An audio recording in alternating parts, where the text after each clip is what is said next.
तो चलिए मेरे दोस्त, आज के इस वीडियो में मैं आपको दो चर वाले रेखिक समीकरण युग यानी कि linear equation in two variable का ऑब्जेक्टिव कराने जा रहा हूँ। पहले ही मैं बता दूं कि इस चैप्टर से 5 मार्क्स आने की संभावना है। ऑब्जेक्टिव में ऑब्जेक्टिव का 5 ऑब्जेक्टिव आने की संभावना है, ज़्यादा 6-7 भी आ सकता है, लेकिन 5 मार्क्स आने की गारंटी है। और इस चैप्टर से जितना भी ऑब्जेक्टिव पूछा जाएगा वो ऑब्जेक्टिव मेरे वीडियो को देखने के बाद बनने का भी गारंटी है। इस चैप्टर से यदि आपने मेरे वीडियो को देख लिया तो एक भी ऑब्जेक्टिव नहीं छूटेगा।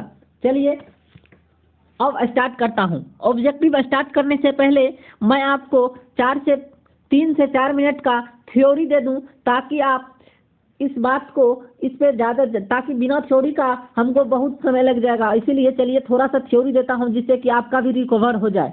एक मैं ब्लैंक पेज ले लूँ।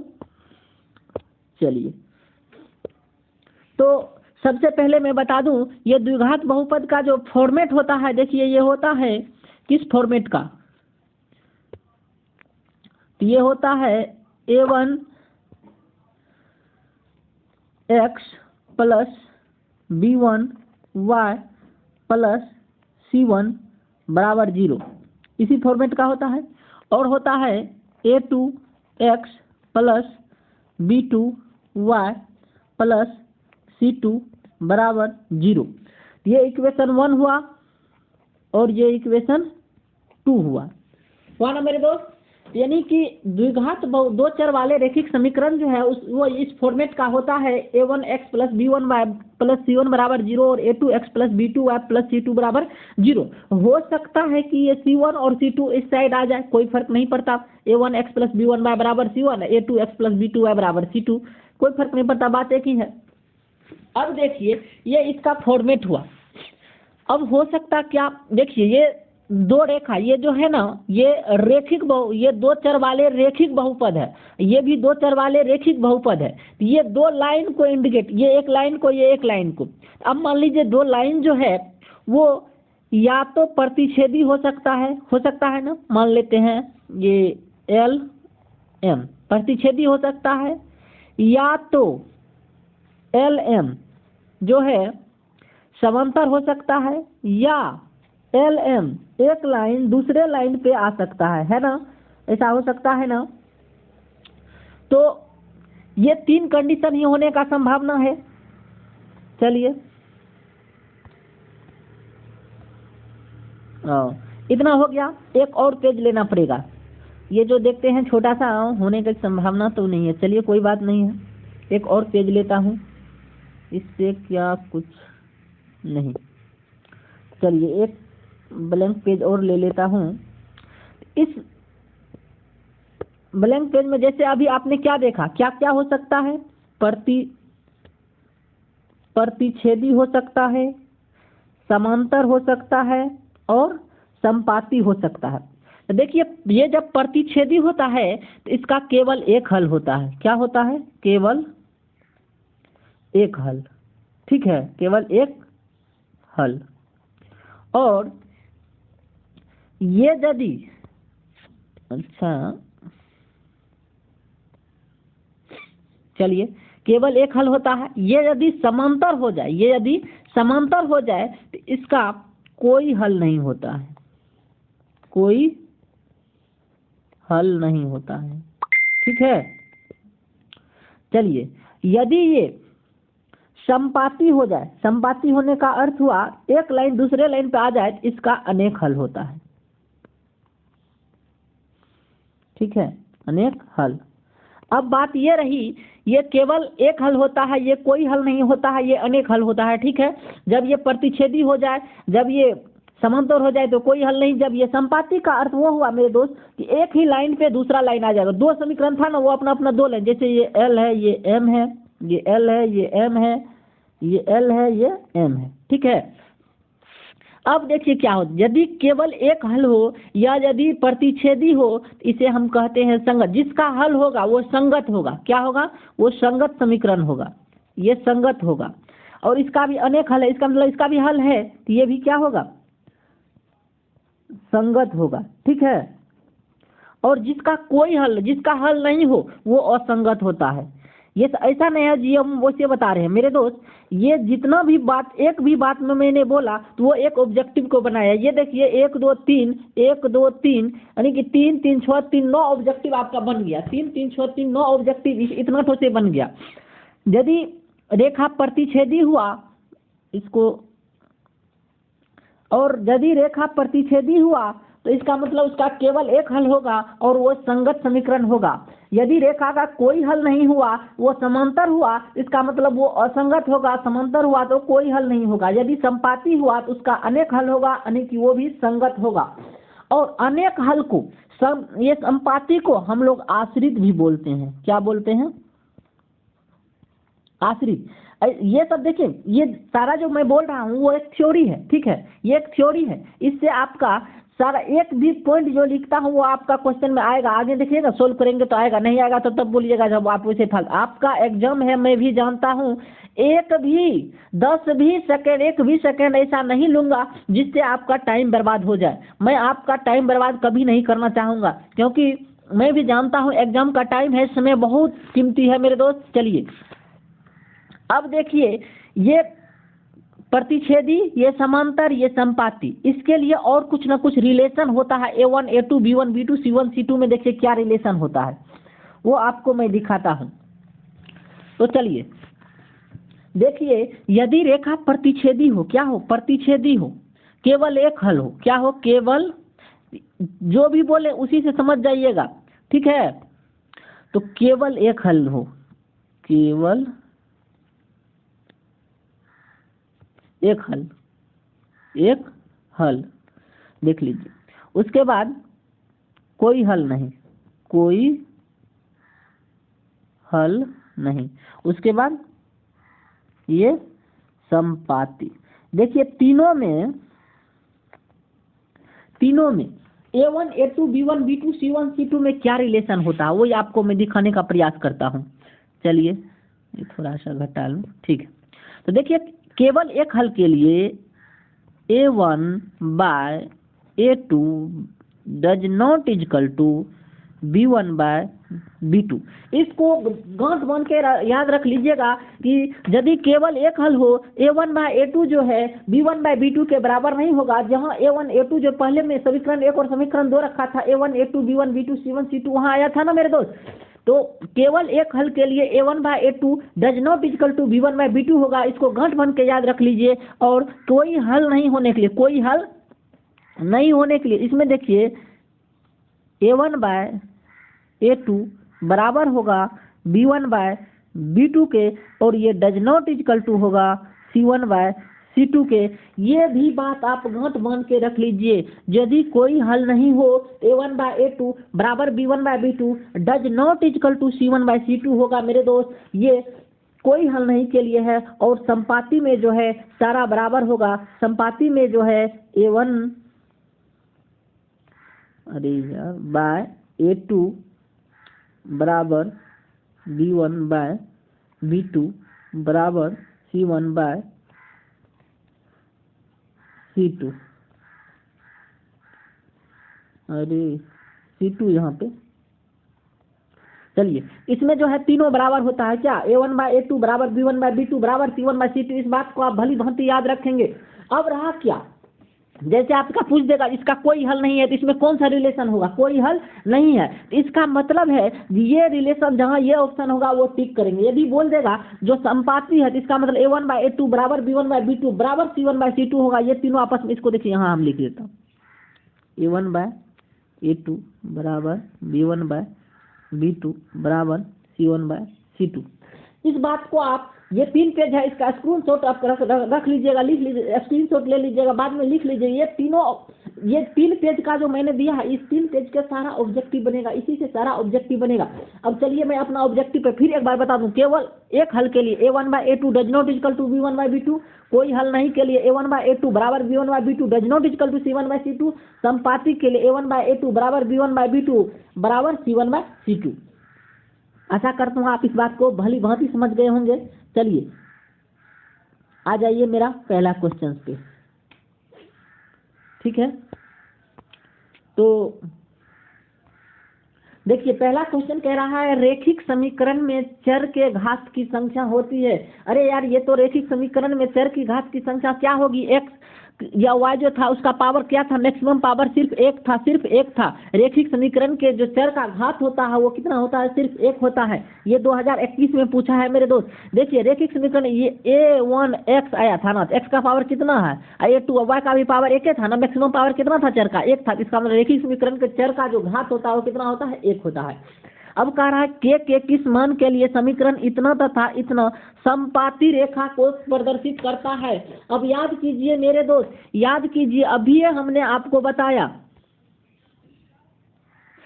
समपाती के लिए क्या होता है, समपाती के लिए ऐसा बताया ना आपको, a1/a2 बराबर होगा b1/b2 के बराबर होगा c1/c2 का, होगा ना। अब ये देखिए a1/a2 बराबर होगा b1/b2 के, ऐसा हमने अभी बताया। अब देखिए यहाँ बोल रहा है के किस मान के लिए, इसका मतलब सब जगह बराबरे है तो हमको बराबरे लेना पड़ेगा a1/a2, यानी कि के जो दिया है कहाँ दिया है, हाँ बी के स्थान पे दिया है ना के।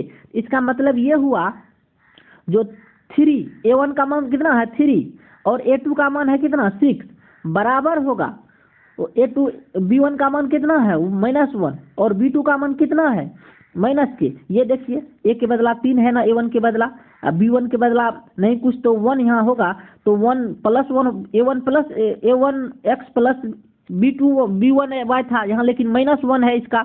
और यहाँ जो है 6 जो है ये a2 है और k जो है b2 है, तो यहाँ 3/6 बराबर 3, यहाँ a1/a2 बराबर b1 - 1/b2 यहाँ k। अब देखिए k का क्या मान, यहाँ से आप जब सोल्व कीजिएगा यहाँ -3 के बराबर हो जाएगा 6, यहाँ 1 है ना तो -6 के होगा ना, ये माइनस माइनस कैंसिल हो जाएगा, के बराबर 2 इसका करेक्ट आंसर है, के बराबर 2 इसका करेक्ट आंसर है। कैसे लिखा, आप देखिए यही आपको याद नहीं, ये अभी हमने आपको नहीं बताया होता, ये आपको याद ही नहीं रहता, तो ये क्वेश्चन ऐसे कैसे सोल्व करते हैं आप, नहीं होता ना, ये क्वेश्चन आपसे सोल्व नहीं होता। चलिए मैं आशा करता हूँ आप इस बात को भली भांति समझ गए होंगे। अब चलिए कह रहा है दो चर एक्स वाई में रेखिक समीकरण ax + by + c बराबर 0 के वास्तविक संख्या के समुच्चय में कितने हल होंगे, वास्तविक संख्या के समुच्चय में कितने हल होंगे। देखिए दो चर कह रहा है एक्स वाई, दो चर एक्स और वाई है में रेखिक समीकरण ax + by + c बराबर 0 के वास्तविक संख्या के समुच्चय। अच्छा बताइए तो मेरे दोस्त कि ये समुच्चय मतलब होता है जो दो, मतलब ये होने लगे 2 3 4 5 6 वास्तविक संख्या का समुच्चय का फिर इतना हल होगा किसी का क्या, एक ही हल होगा ना। इस कारण से इसका जो है वास्तविक संख्या का कोई भी समुच्चय में हल प्राप्त नहीं होगा, सिर्फ और सिर्फ केवल 1 या 2। जैसे मान लीजिए अनेक हल के लिए बहुत सारा हल प्राप्त होता है, तो वो समुच्चय में थोड़ी ना प्राप्त होगा मेरे दोस्त, समुच्चय में थोड़ी ना प्राप्त होगा, अनेक हल होता है ऐसा थोड़ी है जो भी मन हुआ सो ले लेंगे। इस कारण से इसका कोई हल नहीं होगा। ठीक है, समझ गए होंगे इस बात को। इसका आंसर डी करेक्ट आंसर है। इसका आंसर डी करेक्ट कैसे हुआ, क्योंकि वास्तविक संख्या का समुच्चय हो ही नहीं सकता है ना मेरे दोस्त। वो आप कहिएगा अनेक हल में, तो अनेक हल में सब नहीं आता है, अनेक हल में ऐसा नहीं है कि दुनिया का जितना संख्या सब आ जाए, नहीं मेरे दोस्त, उस लाइन पे जो जो संख्या है वही आएगा। ठीक है, अब कह रहा रेखिक समीकरण युग्म इतना एवं इतना के हल हैं। अच्छा अब क्या कीजिएगा, अब आप क्या कीजिएगा, इसमें क्या कीजिएगा, इसका जो है विलोपन विधि या प्रतिस्थापन विधि इससे हल करना शुरू कर दीजिएगा। वहीं आप फंस जाते हैं मेरे दोस्त, वहां नहीं जाना है आपको। मैं जो ट्रिक बताऊंगा उस ट्रिक से मात्र 10 से 15 सेकंड में ही सोल्व हो जाएगा। तो चलिए मेरा ट्रिक क्या है, मेरा ट्रिक है इस समीकरण में जहां जहां x है वहां वहां जो है सारा ऑप्शन को चेक कर, जहां जहां x है वहां वहां जैसे x बराबर 2 है तो 2 रखेंगे, और जहां जहां y है वहां वहां 3 रखेंगे। तो चलिए रख के देखते हैं। यहाँ x बराबर 2 है तो इसका मतलब 5 × 2 होगा ना, +2, y का बदला 3 है 3, तो इसका देखिए तो 10 + 2 × 6 16, इसका मतलब ये बराबर हो रहा है ना। अब इसको ए को ही इसमें भी चेक करेंगे समीकरण 2 में। जब आप यहाँ रखिएगा तो 7 गुना 2 एक्स का मान 2 और माइनस 4 गुना वाई का मान 3 हुआ ना। तो 7 दूना 14 माइनस 4 तिया 12 बराबर 2। ये जो है एक ऑप्शन ए इस दोनों को जो है सेटिस्फाई कर दिया, यानी कि इसको इसमें मान रखा तो इसके बराबर हो गया, इसमें रखा तो इसका मतलब ए ही इसका करेक्ट आंसर होगा, ए ही इसका करेक्ट आंसर होगा। अब मैं आपको दिखा भी दूंगा, बी सी और डी को रखिएगा, नहीं होगा नहीं होगा उसके बराबर नहीं होगा, इस कारण से ए ही करेक्ट। अब आपको लगता होगा ये नंबर में इसका आंसर ए ही होगा मेरे दोस्त। अब आपको देखिए ना 2-3 को भी मैं चेक करा के दिखाता हूँ। तो चलिए 2-3 को जैसे कैसे चेक कीजिएगा। अब जैसे यहाँ पे x का मान 2 रखिएगा तो हो जाएगा, लेकिन y का मान 1 जैसे रखिएगा तो यहाँ कितना 5, यहाँ होगा 5 गुना 2 प्लस 2 गुना 1 होगा ना, 5 गुना 10 प्लस 2 बराबर हो गया 12। इस 16 के बराबर हुआ क्या, ये 16 के बराबर हुआ क्या। इसका मतलब जो है ये भी इसका करेक्ट आंसर नहीं है। ये 16 के बराबर हो जाता ना, ये दोनों को सेटिस्फाई किया क्या, नहीं किया ना। अब और चेक कीजिए, अगला चेक कीजिए। अगला चेक जो है आप इसको रखिए, x बराबर 1 रखिए, x बराबर 1 रखिएगा तो 5 गुना 1 होगा और y का मान 3 रखिए प्लस 2 गुना 3 तो 5 का 5 प्लस 6 बराबर 11 हो गया। ये 16 के बराबर हुआ क्या, ये 16 के बराबर नहीं हुआ ना। इसका मतलब जो है सी भी इसका आंसर नहीं है। अब जो है अब तो हम चेक करने के लिए जहाँ आंसर मिल जाएगा वहीं छोड़ देंगे, लेकिन थोड़ा सा सतर्कता से चेक कीजिएगा मेरे दोस्त, ठीक है। अब देखिए डी में जैसे x का मान 0 रखिएगा तो ये 0 हो जाएगा, y का मान 3 रखिएगा तो 3 दूना 6 हो जाएगा, तो 0 प्लस 6 कभी 16 के बराबर हुआ क्या। इसका मतलब ये ही भी नहीं, ये भी नहीं, ये भी नहीं, यही इसको सेटिस्फाई कर रहा था, दोनों को कर रहा था, दोनों को करना चाहिए मेरे। एक ठोक करेगा तो उससे नहीं होगा, दोनों को करना चाहिए, ठीक है।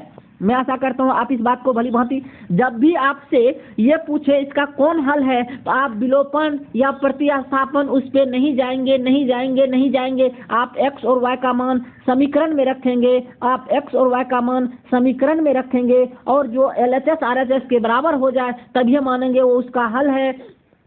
हल जो रहता है वो समीकरण को 0 के बराबर कर देता है, 0 के बराबर करे या LHS को RHS के, जैसे 16 इधर आता तो 0 के बराबर ना होता मेरे दोस्त। इस कारण से आप जो है विलोपन या प्रतिस्थापन पे नहीं जाएंगे। इससे मात्र आपको 10 सेकंड में आंसर बन जाएगा। 10 ऑप्शन एलिमिनेशन विधि, मेरा क्या है ऑप्शन एलिमिनेशन विधि, ऑप्शन से ही आप टिक कीजिए, ठीक है। इस बात को गांठ मान लीजिए। चलिए आगे बढ़ता हूँ।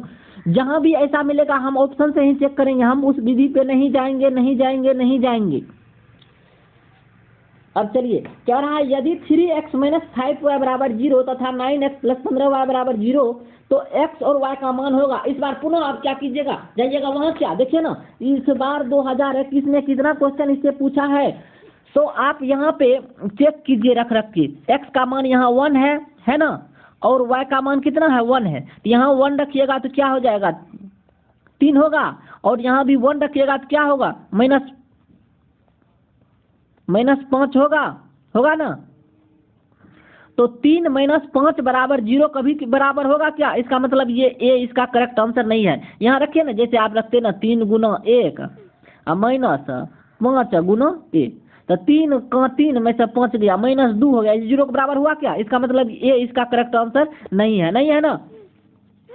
अब चलिए बी को रखते हैं, बी को देखिए रख के, तो बी को जब आप रखिएगा ए में तो यहाँ हो जाएगा 3 गुना 0 -5 गुना 0, यानी कि 0 - 0 बराबर 0। ये तो बी तो हो रहा, लेकिन इसमें भी चेक कीजिएगा ना, इसमें रखिए वो भी 0 हो जाएगा। इसका मतलब जो है बी ही इसका करेक्ट आंसर है, बी ही इसका करेक्ट आंसर है। देखिए कैसे, जब आप यहाँ बी में भी 9 रखिएगा ना तो 9 गुना 0, वाई का मान भी 0 है ना, प्लस 15 गुना 0 तो बराबर होगा 0 प्लस 0 बराबर 0। इसका मतलब है कि ये दोनों समीकरण को सेटिस्फाई कर रहा है, यही इसका करेक्ट आंसर है। अब इसके बाद जो है कोई भी नहीं होगा, इसके बाद जो है कोई भी नहीं होगा। चलिए मैं आपको लिख कर दिखाता हूँ। आप जैसे रखने के लिए क्या कीजिएगा, जो है यहाँ पे जैसे मान लीजिए ये 3 रखिएगा तो 3 तिया 9 हो जाएगा, वाई का मान 0, 9 प्लस 0 कभी 0 के बराबर होगा क्या, नहीं होगा ना। तो डायरेक्ट चेक कीजिए ना आप, 9 - 0 0 के बराबर होगा कभी क्या। आप उसके बाद डी रखिएगा तो x का मान 0, आप 5 रखिएगा तो 5 -25 कभी 0 के बराबर होगा क्या। इसका मतलब ये भी इसका आंसर नहीं है, ये भी आंसर नहीं है, ये भी नहीं है, डी बी इसका करेक्ट आंसर है। देखिए कितना समय लगा, बहुत कम समय लगेगा मेरे दोस्त। आप यदि थोड़ा सा आपका माइंड होगा तो आप मने में देख सकते हैं जो बराबर हो रहा है नहीं हो रहा है, ठीक है। नहीं हो रहा है तो आप करके देख लीजिए, कोई बात नहीं है। उसके बाद कह रहा है रेखिक समीकरण युग्म 2x + 3y = 5 एवं इतना के कितने हल होंगे। अरे यार कितने हल होंगे, अब इसको तो चेक करना पड़ेगा, वही फिर थ्योरी। आप तभी सोच रहे हो आखिर सर थ्योरी क्यों दे रहे हैं। अरे यार थ्योरी नहीं देते तो यहाँ देखो ना फंस जाता तू, यहाँ फंस जाता तू, तुमको नहीं पता होता। यहाँ देखो इसको चेक करना पड़ेगा मेरे दोस्त। चेक कैसे करेगा, A1 A2 B1 B2 C1 C2 में रिलेशन लगाओ। यहाँ A1 का मान कितना है सबको लिखना पड़ेगा, क्या पता नहीं है। A1 का मान 2 है, A2 का मान कितना है 4 है, B1 का मान कितना है 3 है, B2 का मान कितना है 6 है, C1 का मान 5 है और C2 का मान 15 है। तो यहाँ देखो चेक करो तो क्या होगा 2 A1/A2 A1/A2 2/4। अभी सबको बराबर कर लो। उसके बाद B1/B2 ये 3/6 होगा ना। उसके बाद C1/C2 ये 5/15। अब चेक करेंगे कौन किसके, यहाँ देखो कट कुट के क्या होगा 1/2 होगा, ये भी कट के 1/2 होगा, ये भी कट के 1/3 होगा।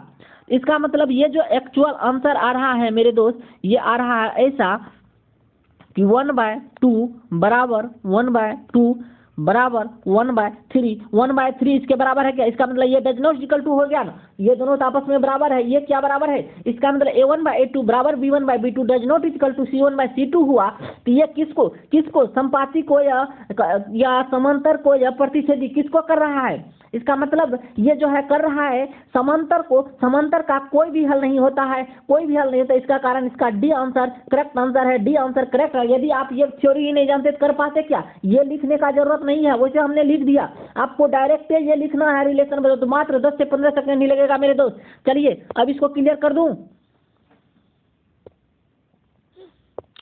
चलिए कोई बात नहीं है, कोई फर्क नहीं पड़ता है मेरे दोस्त, ठीक है। आप भली भांति जानते हैं कि आपको मैं जो भी दे रहा हूँ वो एकदम एक्यूरेट दे रहा हूँ, कोई फर्क नहीं है। और ज़्यादा समय आपको ऐसा मैं देने का प्रयास करता हूँ कि आपका ऑब्जेक्टिव हॉल में 25 से 30 मिनट में सारा ऑब्जेक्टिव बन जाएगा मेरे साथ। यदि आप अभी से लेकर एग्जाम तक बने रहेंगे तो ये मेरा गारंटी है। और यदि वीडियो पसंद आ रही है तो मेरे दोस्त एक काम तो कीजिए, आपको लाइक सब्सक्राइब शेयर तो करना पड़ेगा। यदि आप लाइक सब्सक्राइबर और शेयर नहीं करते हैं तो मन नहीं लगेगा, मेरे कॉन्फिडेंस नहीं बढ़ेगा मेरे दोस्त। आपके एक लाइक से मुझे बहुत ज़्यादा कॉन्फिडेंस मिलता है। और यदि आपको बहुत ज़्यादा परेशानी हो ना तो आप देखो ना, मैं आपको नंबर दे रहा हूँ ना, आप इस नंबर पे व्हाट्सएप कर सकते हो ना, आप इस पे व्हाट्सएप पर, लेकिन आप लाइक करना भूल जाते हो मेरे दोस्त। लाइक कर लो उसके बाद तो जो होगा तो आपके लिए बहुत मेहनत करता हूँ मेरे दोस्त। लाइक कर लो 62 014 39 028, ठीक है। इरेज कर दूँ, चलो। अब देखो ये कह रहा है यदि रेखिक समीकरण का युग संगत हो तो उनके द्वारा निरूपित रेखाएं होती है। अब संगत और असंगत तभी हमने थ्योरी में बताया ना। आप सोचते होंगे तो संगत और असंगत सर वैसे बकरे, लेकिन मेरे दोस्त यहाँ देखो आ गया कम। संगत का मतलब उसका हल होगा या तो वो प्रतिच्छेदी होगा या संपाती होगा। समांतर संगत के लिए समांतर और संगत होता है, प्रतिच्छेदी और संपाती जो है वो संगत होता है। तो देखो तो प्रतिच्छेदी और संपाती कहाँ, यहाँ तो समांतर। इसका मतलब जो है ये नहीं होगा ना, ये हमेशा प्रतिच्छेदी, ये भी ना हमेशा प्रतिच्छेदी थोड़ी होता है, हमेशा वो प्रतिच्छेदी भी हो सकता है, समांतर भी हो, हमेशा संपाती भी नहीं होगा। वो प्रतिच्छेदी होगा या तो संपाती होगा। डी इसका करेक्ट आंसर है, चलिए मेरे दोस्त अब अगला पेज ले लेता हूँ, ठीक है। यहाँ तक आपको कोई परेशानी नहीं होगी। चलिए अगला पेज है, चलो रे देख लेता हूँ अगला पेज कौन सा है। हाँ ये है, चलिए।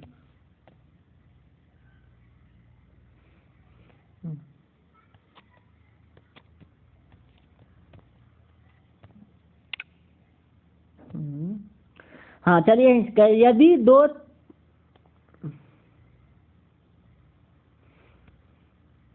यदि दो चर में दो रेखिक समीकरणों का आलेख प्रतिच्छेदी रेखाएं हो तो हल की संख्या होगी। अब पूछ रहे यदि आलेख प्रतिच्छेदी हो, यदि प्रतिच्छेदी होता है तो कितना हल होता है? अभी तुरंत हमने आपको बताया था मेरे दोस्त, यदि प्रतिच्छेदी हो जाए तो कितना, यदि दो चर रेखिक समीकरण में रेखाएं प्रतिच्छेदी हो जाए तो उसका कितना हल होता है? अभी थ्योरी में हमने बताया था उसका कितना, सिर्फ और सिर्फ एक हल होता है, सिर्फ और सिर्फ केवल और केवल एक हल होता है। इस बात को अब देखिए यहाँ करने में कितना समय लगेगा उस थ्योरी के अनुसार, यानी तो हमको बकना पड़ता ना। चलिए अब कह रहा है समीकरण निकाय इतना और इतना का आलेख दो सरल रेखाएं हैं, इतना और इतना का आलेख दो सरल रेखाएं हैं। अब ये पूछ रहा है वो संपाती है कि समांतर है कि केवल एक बिंदु पर प्रतिच्छेद करती है? तो एक बिंदु पर प्रतिच्छेद करने का मतलब प्रतिच्छेदी रेखा होगा। अरे यार वो थोड़ा सा फंसाने के लिए केवल एक बिंदु पर प्रतिच्छेद, वो प्रतिच्छेदी रेखा ही बोल रहा है। प्रतिच्छेदी रेखा हमेशा एक ही बिंदु पे करता है, वो कभी दो बिंदु पे कर ही नहीं सकता है। अब सरल रेखा करेगा क्या? चलो ठीक है, अब बात ये रही इसको चेक कैसे करोगे। देखो सबसे पहला रूल है वो रूल लगाओ, क्या लगाओ? a1/a2 b1/b2 c1/c2 पे इसको चेक करो, ये हो जाएगा ना 6/3 बराबर होगा -2/-1 बराबर होगा 9/12। अब इसको देखो बैठाओ तो ये हो जाएगा 2/1, ये हो जाएगा माइनस माइनस कट जाएगा 2/1, ये हो जाएगा 3 चौको 12 3 तिया 9 होगा ना, तो ये हो जाएगा 2/1 बराबर होगा 2/1 बराबर होगा 3/4। ये बराबर हुआ, ये दोनों आपस में बराबर है। ये क्या बराबर है? इसका मतलब ये बराबर नहीं है। अब बताओ तो a1/a2 बराबर b1/b2 does not equal to c1/c2 किसको प्रदर्शित करता है? ये समांतर को करता है ना, ये समांतर को करता है ना। इसका मतलब ये बी इसका करेक्ट आंसर है, ये समांतर का है ना। a1/a2 बराबर b1/b2 does not equal to c1/c2। वही तो वो 3 जो था 3 उसको आप गांठ बन लीजिए ना, उसी पे ये सारा मतलब जो दो चर वाला रेखिक समीकरण का ऑब्जेक्टिव टिका हुआ है मेरे दोस्त। चलो अब आगे बढ़ते हैं। उसके बाद कह रहा है ये बन गया ना। उसके बाद कह रहा है यदि 3x - y बराबर 5 तथा 6x - 2y बराबर k के कोई हल ना हो तो के बराबर क्या होगा? अब इसका कह रहा है कोई हल नहीं हो, कोई हल नहीं होता है तो इसका मतलब होता है जो यहाँ पे देखो तो डज नॉट इक्वल टू भी दिया है, बराबर भी दिया है। इसका मतलब ये होता है ना, देखो a1/a2 बराबर b1/b2 does not equal to c1/c2। अभी ये समांतरे पर देखे 2-3 बार समांतरे का गप कर, ऐसा नहीं हमेशा यही होगा। अभी ये कोई हल नहीं बोला, इसका मतलब समांतर है रेखा, तो ये इस समीकरण को प्रदर्शित कर। अब देखो a1 का मान है कितना 3, a2 का मान है कितना 6 है ना। ये है a1 3, ये है a1, ये है a2, ये है b1, ये है b2, ये है c1, ये है c2 है ना। ऐसा बराबर होगा किसके? वो -1/-2 वो डज नॉट इक्वल टू होगा किसके? 5/k। ऐसा होगा ना। अब आप देखो 3 समीकरण ऐसा आपको सोल्व करने के लिए नहीं होता है क्या? आप या तो इसके साथ ले लीजिए या इसके साथ, किसी के साथ लीजिएगा, बात वही होने वाला है। ठीक है, तो चलिए आप इसका साथ लीजिएगा तो ऐसे भी इसको या तो ऐसे लिखिए does not equal to 5/k लिखिए, या इसको ऐसे भी लिख सकते हैं -1। अच्छा देखो तो यहाँ थोड़ा सा, यहाँ जो था समीकरण था 3 - y बराबर 6, यहाँ -1 था ना, वही ना सोच रहे थे। -1/-2 बराबर होगा 5/k। किसी को भी आप दोनों में से किसी को लीजिएगा, आंसर वही आने वाला है। यहाँ देखिए तो 3k बराबर क्या होगा 30, तो k बराबर कितना होगा 3 है 30 10 होगा ना। k does not equal to ना, यहाँ डज नॉट इक्वल टू शायद k does not equal to 10 के बराबर। यहाँ से जैसे आप लीजिएगा तो यहाँ हो जाएगा -k बराबर -10 डज नॉट इक्वल टू ना, ये साइन डज, क्योंकि ये देखो ये इसके बराबर नहीं है, ये इसके भी बराबर तो नहीं है, डज नॉट इक्वल टू लगाना पड़ेगा ना। तो माइनस माइनस कट के आप के डज नॉट इक्वल टू 10 के, या दोनों जगह से आंसर यही आ रहा है के जो है 10 के बराबर नहीं हो सकता है, के जो है 10 के बराबर नहीं हो सकता है। समीकरण मेरा कौन सा था? समीकरण मेरा कौन सा था यार? हाँ ये था। इसमें देखिए तो कहीं दिया है क्या के डज नॉट इक्वल टू 10, के डज नॉट इक्वल टू 6 दे दिया, ये कैसे हो गया? अच्छा देखते हैं एक बात, सुना गणित तो नहीं किए थे ना।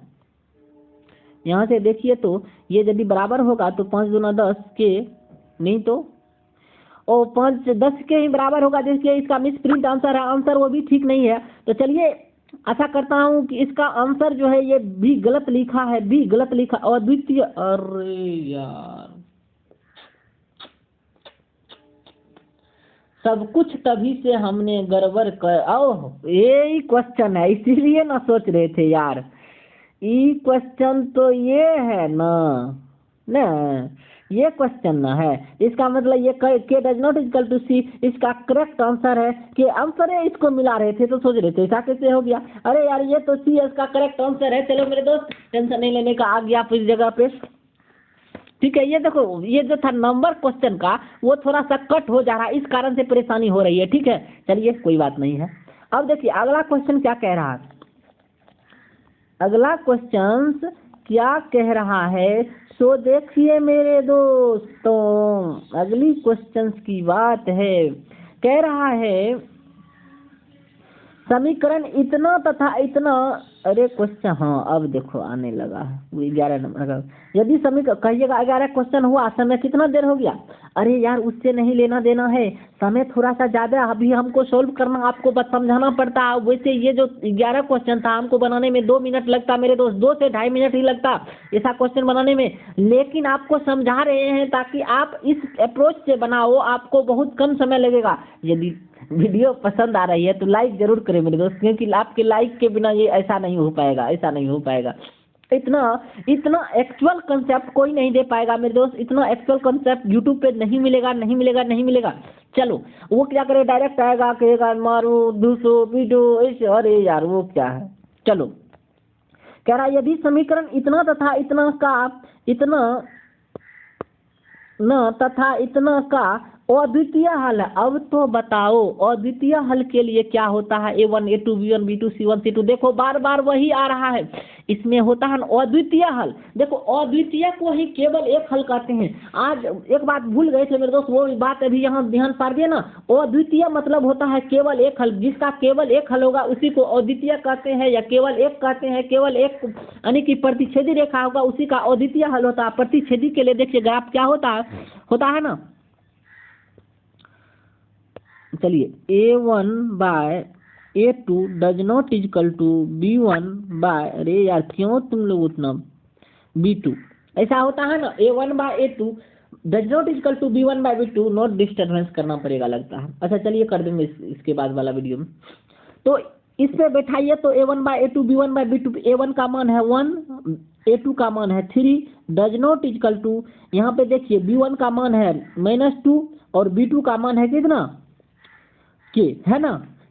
अब यहाँ देखिए तो बैठाओ तो यहाँ के बराबर हो जाएगा 3 दूना डज नॉट इक्वल टू ना, जो साइन डज नॉट रहे तो डज नॉट दीजिएगा -6, यानी कि k does not equal to -6। Answer B इसका करेक्ट आंसर है, आंसर बी इसका करेक्ट। देखो तुरंत निकाल दिया। ये इसका अद्वितीय के लिए ये होता है ना प्रतिच्छेदक A1 by A2 does not equal to B1 by B2, उसी में बैठा दिए। A1 का मान यहाँ से कितना था, यहाँ x था नहीं कुछ, तो इसके साथ 1 था ना, तो 1, ये देखो 1, यहाँ A2 का मान 3, B1 का मान -2 था ना, और B2 का मान के था, उसी पे सबका मान रखे और के का मान निकल गया। इसी से निकालना है मेरे दोस्त। अब तो समझ आ गया होगा पूरी बात। ये सेफ था नहीं। अच्छा चलिए क्लियर पेज हो गया ना। अब है 12 नंबर का, 2 चर x y में रेखिक समीकरण इतना के कितने अधिकतम हल संभव है, कितने अधिकतम हल संभव है। अच्छा बताओ तो मेरे दोस्त, अधिकतम और अधिकतम किसी का अनगिनत भी हल तो होता है। 2 चर x और y में रेखिक समीकरण है, ठीक है, उसका बोल रहा है कितना अधिकतम मान संभव है। यदि वो समपाती हो जाएगा तो अनेक हल होता है ना, अनगिनत हल होता है। इस कारण से अधिकतम मान संभव अनेक हो सकता है, अनेक हो सकता है, क्योंकि मान लेते अभी ये बताया नहीं ना है ना समपाती है कि क्या है। यदि वो बता देता समांतर है तो हम तो बोलते हैं उसका कोई हल नहीं होगा। यदि प्रतिच्छेदी है तो केवल एक हल होगा, और यदि वो समपाती हो जाता तो अनेक हल। वो बताया नहीं ना, तो हम जो है यहाँ पे कुछ भी मान समपाती मानेंगे तो अनेक, अधिकतम मान अनेक हो सकता है कि नहीं। अधिकतम क्या होगा, अनगिनत होगा, अनगिनत होगा। चलिए इस बात को आप जो है, अब देखिए कह रहा 13 में 2x प्लस 3y/11 और इतना के हल है। अब पुनः वही बात, क्या करोगे, विलोपन लगाओगे? नहीं मेरे दोस्त, ऐसा क्वेश्चन पे विलोपन नहीं लगाना है, ये सब क्वेश्चन तो हम नहीं करेंगे। ये क्वेश्चन आपके लिए छोड़ता हूँ और इसका आंसर आपसे लूंगा। यहाँ देखो, ए रखोगे 2 तो 2 दूना 4 हो जाएगा, y रखोगे 4 तिया 12, 4 16, 11 के बराबर नहीं हुआ ना, इसका मतलब ए इसका नहीं हुआ ना। बी देखो, x का मान 2, y का मान 5 है, जब 2 रखोगे 2 दूना 4 हो जाएगा, 5 तिया 15, 4 19 हो गया, यहाँ 15 -15 होगा, तो माइनस 5 तिया -11 प्लस 11 के बराबर होगा क्या, इसका मतलब ये भी नहीं होगा। जब यहाँ x का मान -3 रखोगे तो -3 दूना 6, -6 और 3 -6 3 कितना 3 हो गया, 3 11 के बराबर हो रहा है, इसका मतलब ये भी नहीं। ये जब रखोगे तो यहाँ क्या है, 2 दूना 4 -4 वाह 5 क्या 15 -4 11, ये करेक्ट हो रहा है दोनों, ये भी सुटेबल खा जाएगा। जैसे जो एक में नहीं हुआ तो वो ऑलरेडी दूसरा में नहीं होगा, ठीक है, जो एक में नहीं हुआ तो उसका मान लेंगे वो आंसर सही नहीं होगा।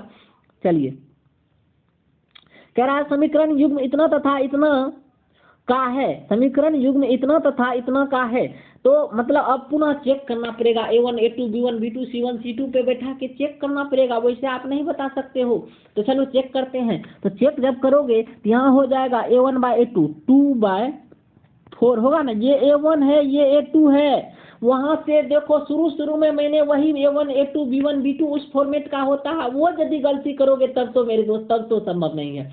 यहाँ A1 A2 बराबर B1 B2 3/6, ऐसा नहीं A1 इसको A2 इसको मान लेना, ऐसा थोड़ी होता है। A1 ये है A2 ये है, B1 ये है B2 ये है, Y वाला टर्म होता है B1 B2 और X वाला टर्म होता है A1 A2, अचर पद होता है C1 C2, ठीक है। अब यहाँ हो जाएगा बराबर 5/15। अब देखो सबको जब आप कट कुट करोगे तो ये हो जाएगा 1/2, ये भी हो जाएगा 1/, अरे ये क्वेश्चन तो दोहरा दिया है लगता है, अरे ये हो जाएगा 1/3 होगा ना, तो ये हो जाएगा 1/2 बराबर 1/2 डज नॉट इक्वल टू 1/3 होगा ना, क्योंकि ये दोनों तो बराबर, ये क्या बराबर है, इसका मतलब ये क्या है, समांतर रेखा है, क्या है समांतर है, इसका कोई भी हल नहीं होगा, इसका कोई हल नहीं होगा, ये सी इसका करेक्ट आंसर है, ये सी इसका करेक्ट आंसर है ना। ये 2020 में देखिए पूछा था, ये 2020 में पूछा था, ठीक है। 16 नंबर का क्वेश्चन पे चलते हैं। चलिए 16 नंबर, 14 नंबर हुआ है नहीं 15 का, पहले कह रहा है यदि रेखिक समीकरण का युग्म असंगत हो तो उसे निरूपित करने वाली रेखा होगी। तभी आपको हमने बताया था, जो भी मैं बोल रहा था एक पॉइंट वो भी आपका क्वेश्चन में आएगा। देखो यदि असंगत है तो इसका मतलब वो रेखा समांतर होगा, तभी तो उसका कोई हल नहीं, असंगत का कोई हल नहीं, जिसका मतलब वो रेखा क्या होगा, समांतर ही होगा ना। चलिए 16 में कह रहा है केक के किस मान के लिए समीकरण निकाय इतना के अनगिनत हल होगा। अनगिनत हल होने के लिए, अच्छा मेरे दोस्त बताओ तो, अनगिनत हल होने के लिए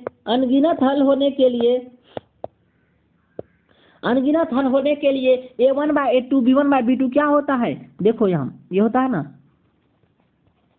A1/A2 बराबर होता है B1/B2 के बराबर होता है C1/C2 के, होता है ना। A1/A2 बराबर B1/B2 बराबर C1/C2। यहाँ A1 का मान है कितना, 4 है ना, A2 का मान है कितना, 2 है ना, अरे इसी पे लिख दिए, A1 का मान है 4, A2 का मान है 2, बराबर है B1 का मान है K, B2 का मान है -4 है ना, बराबर है C1 का मान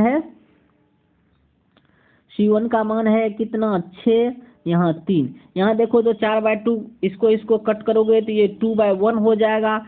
यहाँ इसका मान K है ना, यहाँ कट करोगे तो 2/1 हो जाएगा। इसका मतलब हुआ यहाँ भी 2/1 होने के लिए K का मान इसी दोनों में रखो या इस दोनों में रखो, देखो क्या होगा।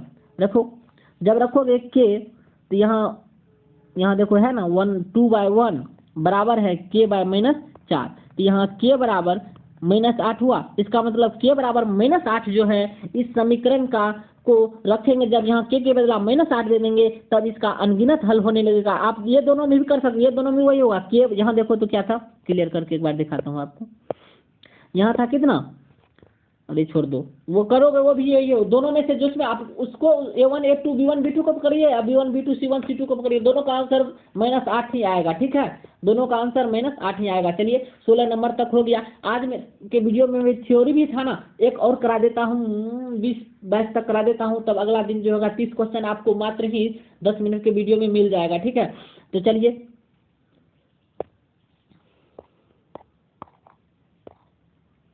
अब जो है 16 तक हो गया ना, 17 नंबर का नहीं, हाँ ये रहा।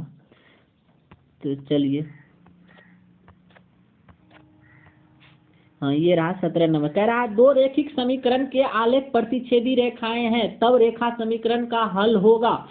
कह रहा है यदि प्रतिच्छेदी रेखा है तो उसका कितना, केवल और केवल एक हल होता है। ये सब क्वेश्चन को कुछ करने की जरूरत है क्या, केवल और केवल एक हल होता है। कह रहा है निम्न में से कौन सी बिंदु रेखा इतना पर नहीं है, कौन सी बिंदु रेखा इतना पर नहीं है।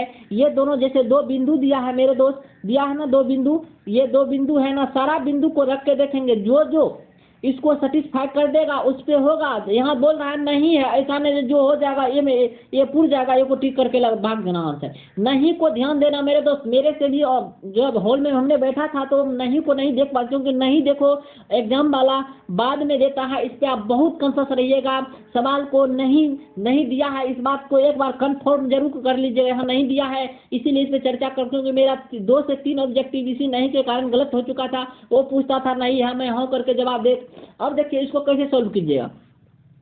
आप क्या कीजिए, मतलब जो है जहाँ x है वहाँ एक बार 2 रखिए, या यहाँ जो है y के बदला 1/2 रखिए। यहाँ जब 2 रखिएगा क्या हो जाएगा, 6 होगा, 3 दूना 6 होगा ना। y के बदला जब 1/2 रखिएगा तो -1 होगा, 6 में से दिया 5। इसका मतलब इस पे तो हो रहा है ना, इस बिंदु पे है, हो रहा किस पे नहीं है। अब 3 और 2 रखिए, 3 और 2 रखिएगा तो ये हो जाएगा 3 3 9, 2 दूना 4, 9 में से 4 गया 5, इसमें भी हो रहा है। देखो यहाँ रख रहे x के बदला रख रहे हैं 3, y के बदला रख रहे हैं 3 3 9 हुआ ना, 3 3 9, 2 दूना 4। अब जो है b भी हो रहा है, c रखो तो 3 5 15 और 5 दूना 10, ये भी हो रहा है। 15 - 10 बराबर 5, 15 - 10 बराबर 5, ये भी हो रहा है। अब देखो डी रखो, जब रखोगे 3 दूना 6 होगा ना, ये 2 3 6, 6 - 6 कभी 5 गए, ये तो 0 बराबर। इसका मतलब डी इसका करेक्ट आंसर है। डी पे ये नहीं हो रहा है, ये डी पे बिंदु नहीं है, इसका मतलब डी इसका करेक्ट आंसर है, डी इसका करेक्ट आंसर है। ठीक है, चलिए 18 हो गया ना। 19 देख लीजिए, 19 में कराया यदि 2x + 3y = 12 और 23 - 3x - 2y = 5 हो तब x और y का मान क्या हो। इसको हम नहीं बताएंगे, ये आप खुद इसका क्या आंसर होगा उस कमेंट में लिखेंगे, इसका आंसर क्या होगा। ऐसा नहीं ये जो दिया है, ऐसा नहीं जो ए मार दीजिएगा। ए हो सकता है कि गलत आंसर भी हो जाए, ए हो सकता है कि क्योंकि 80% 90% आंसर इसका 70% तो गलत ही रहता है। इसके आंसर ए से नहीं, आप उसको चेक करके बताइएगा जो हाँ ए है तो ए दीजिएगा, लेकिन आप बनाइएगा कैसे बनाइएगा, x का मान 2 रखिएगा, y का मान 3। यदि 12 के बराबर हो गया, इसी को पुनः इस पे भी 5 के बराबर होना पड़ेगा, तब ये इसका सही आंसर होगा। यदि नहीं हुआ जिसका मतलब ए इसका गलत आंसर है। ठीक है, चलिए अब देखिए 20 का मैं देखता हूँ, ये आप बना के कमेंट में हमको देंगे आंसर। कमेंट में आप सही सभी सुन लीजिए बड़े ध्यान से, इसको कमेंट में आपको हमको देना है आंसर। ठीक है, चलिए 20 नंबर में कह रहा है रेखिक समीकरण युग्म इतना तथा इतना है। अब देखो विरोधी और विरोधी क्या होता है, ये तो हमने आपको नहीं बताया, अब बता देते हैं, भूल गए। थ्योरी देखो ना, थोड़ा थोड़ा थ्योरी छूट जाता है, वो जो क्वेश्चन पढ़ते हैं तब ध्यान आती है। तो देखो विरोधी क्या होता है, मतलब जिसका हल होगा, यहाँ समझो, जिसका हल होगा, ठीक है। अरे चलो तो कलम, जिसका हल होगा वो होगा अविरोधी। क्या होगा, अविरोधी होगा। ठीक है, जिसका हल होगा वो क्या होगा, अविरोधी। और जिसका हल नहीं होगा वो विरोधी हुआ। इसका मतलब क्या, जो जिसका हल नहीं है, जैसे कोई हल नहीं है तो वो जो है विरोध करता है ना, अविरोधी। जिसका हल होगा, जिसका हल नहीं होगा वो क्या हो जाएगा, विरोधी। क्या हो जाएगा? विरोधी। इस बात को ध्यान रखिएगा। और जिसका अनेक हल होता है वो तो आश्रित होता ही है। इस समीकरण में हम चेक करेंगे a1/a2 b1/b2 c1/c2 पे वो समीकरण यदि समांतर हुआ इसका मतलब कोई हल नहीं होगा तो वो क्या हो जाएगा? विरोधी हो जाएगा। यदि वो प्रतिच्छेदी हुआ तो वो अविरोधी हो जाएगा ना। यदि वो मतलब अनेक हल हुआ, संपाती हुआ तो आश्रित अविरोधी से अच्छा उसका आश्रित आंसर सही होगा। यदि वो अनेक हल हो गया तो वो आश्रित होगा। यदि आश्रित नहीं दिया रहता तब वो अविरोधी होता। यदि अविरोधी नहीं दिया रहता तो आश्रित होता। तो आश्रित इसका अविरोधी दिया है। यदि ये अनेक हल हो जाए तो ये आश्रित, वैसे अनेक हल ये नहीं होगा, गारंटी है, क्योंकि अनेक हल दोनों ऑप्शन ए और सी को। तो चलिए इसको मैं बना के आपको दिखाता हूँ। क्या 20 नंबर का क्वेश्चन था ना? चलिए तो यहाँ देखिए तो a1 का मान है कितना? 1 है ना, 1 है। a2 का मान है कितना? 2 है। बराबर होगा b1 का मान है 3, b2 का मान है -5 है ना।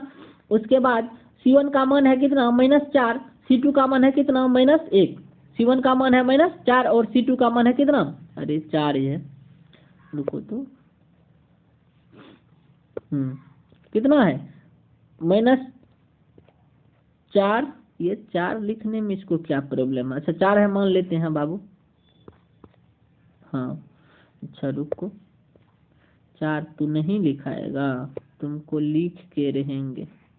हाँ 4। उसके बाद जो है इसका मान है -1। अब देखिए इसमें क्या होता है, इसमें देखिए आगे जब बढ़ते हैं तो ये 1/2 हुआ ना।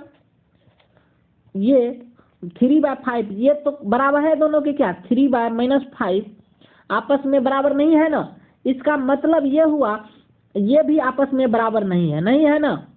-5/-1 ये तो कटेगा। तो तीनों आपस में बराबर नहीं है। ये दोनों जब भी आपस में बराबर नहीं है तो इससे हमको लेना देना नहीं है। ये a1/a2 does not equal to b1/b2 जो होता है वो होता है प्रतिच्छेदी। हम बोले ना प्रतिच्छेदी का एक हल होता है। एक हल हुआ इसका मतलब जिसका हल होगा वो विरोधी होगा, जिसका हल होगा वो अविरोधी होगा।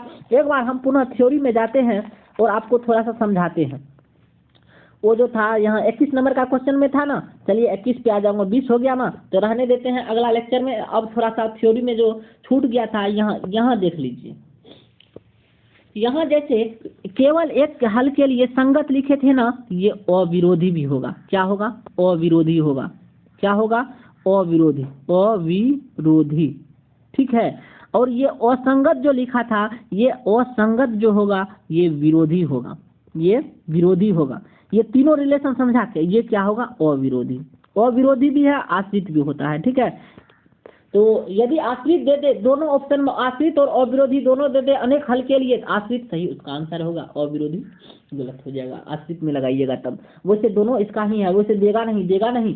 इस कारण से आप आश्रित अविरोधी अनेक हल जब संपाती रेखा हो तो उसका अनेक हल होता है, वो संगत होता है, वो आश्रित होता है, वो अविरोधी होता है। ये चारों बात ध्यान में रखिएगा। और इसका जो a1/b2 a1/a2 b1/b2 में रिलेशन होता है, a1/a2 बराबर b1/b2 बराबर c1/c2 होता है। ये इसका और ये कोई हल नहीं के लिए इसका एक मैं चार्ट इसमें जो है आपको मेरा टेलीग्राम है आवर क्लास, उसमें जुड़ जाइएगा। इसका मैं चार्ट दे दूंगा। यदि वो अनेक हल हुआ तो वो कितना रिलेशन सारा आप एक साथ रखिए। अविरोधी के देखिए अनेक हल होगा, ये संगत होगा, ये आश्रित होगा, ये अविरोधी होगा। और इसी पे अगर कहना चाहे तो a1/a2 बराबर होगा b1/b2 के, बराबर होगा c1/c2 के।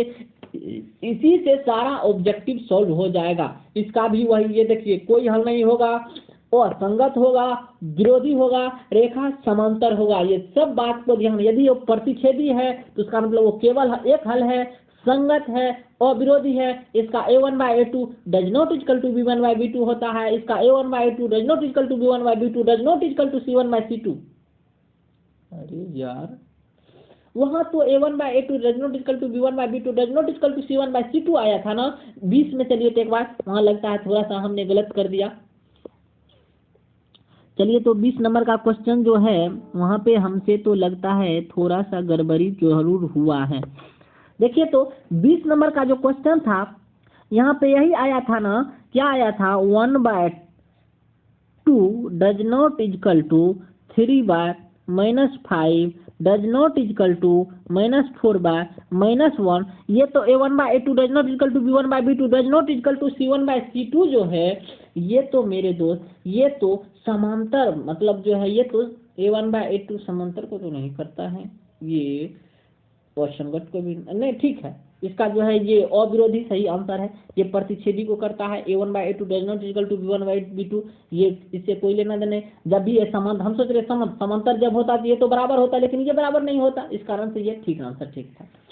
चलिए, आशा करता हूँ ये वीडियो आपको पसंद आया होगा। यदि आप इस वीडियो को पसंद आया होगा तो इस वीडियो को लाइक करें, शेयर करें, साथ में सब्सक्राइब करना ना भूलें मेरे दोस्त। यदि आपके एक सब्सक्राइबर से आपके साथ साथ मेरा जैसे गरीब का भी भला हो जाएगा।